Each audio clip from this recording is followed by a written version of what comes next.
bangun. Ada nak kecil. Kita kat Kak Mia. Okay.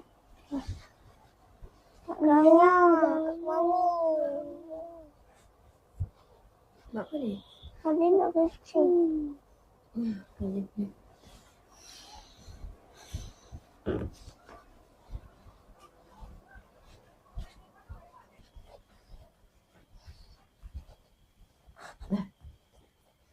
Ni ke patut kita tak ada.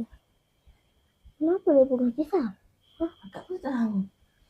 Dah lah, jom kita pergi kecil dah ambil bilik Kak lah. Jom. Jom. Kak, cepatlah kecil tu.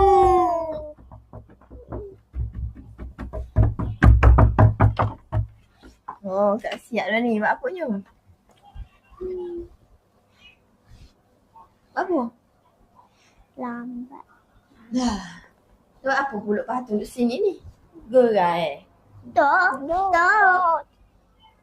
bahayalah dengan pisah-pisah. Kau ni ukur gagak pun nak bunyi dia.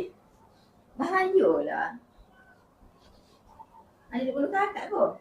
Tak. Main Kak ambil sini pen ni. Yang ukur gagi ni tau.